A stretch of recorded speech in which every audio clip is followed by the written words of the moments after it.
and Janaka Maharaja goes on to explain the significance of the bow. So Vishwamitra tells Janaka Maharaja that these two people, Rama and Lakshmana, are from Ayodhya, the princes of Ayodhya, and they are here to take a look at the Siva Dhanusu, the sacred bow that they have.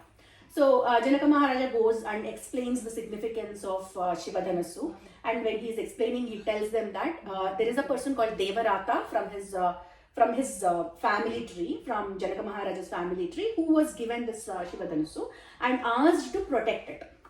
So the family is getting it, like Devarata is probably 5th or 6th above ancestor of Janaka Maharaja. So for almost 7 generations, they have been praying this sacred bow Siva Dhanusu, and so that has been passed on from one generation to the other. And at this point of time, the Janaka Maharaja also tells that it is a lot of so many people, so many mighty kings, strong men have come to at least lift this bow, but nobody has seen success.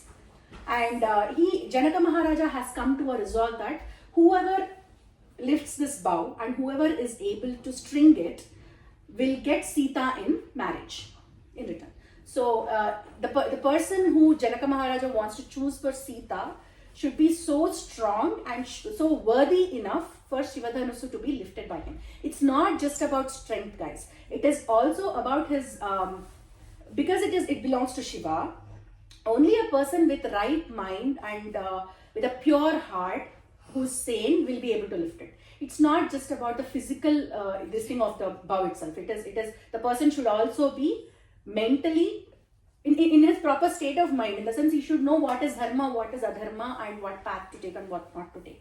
So only for those kind of people, this bow will allow itself to be lifted. How about that? Is that a right statement? I'm sorry, I'm poor in English. Yes. Wait, so does that mean like even though he's weaker, if he knows dharma and all that stuff, he can... No, he should be both. He should be strong physically as well as mentally. He should know dharma, what is adharma. Knowing itself is not enough. He should be able to follow the path of dharma.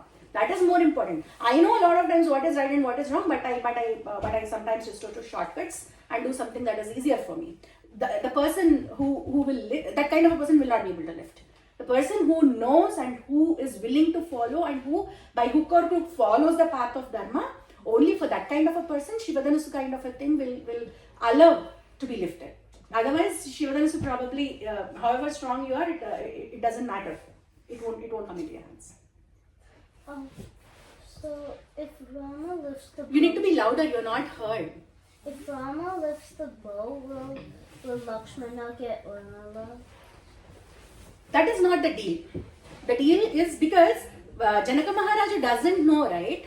Doesn't know that, okay, the person who's going to lift Siva Dhanusu will also have another 3 brothers whom I can get my other daughters married to. He doesn't know that, right? So the deal is whoever can lift this Siva Dhanusu will get Sita. That is what he thinks. But so far nobody has been able to do that.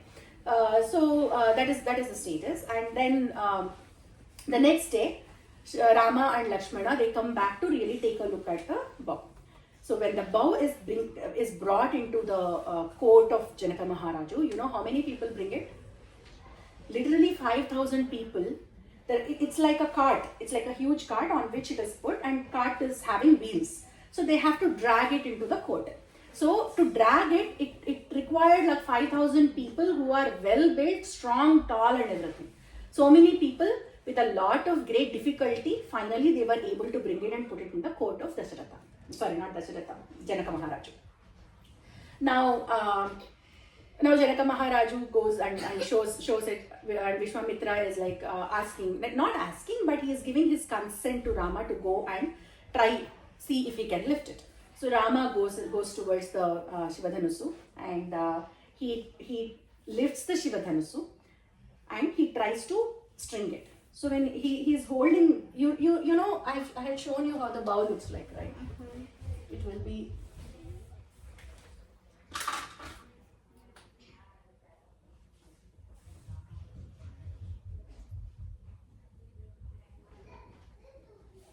something like this will be the Dhanussu.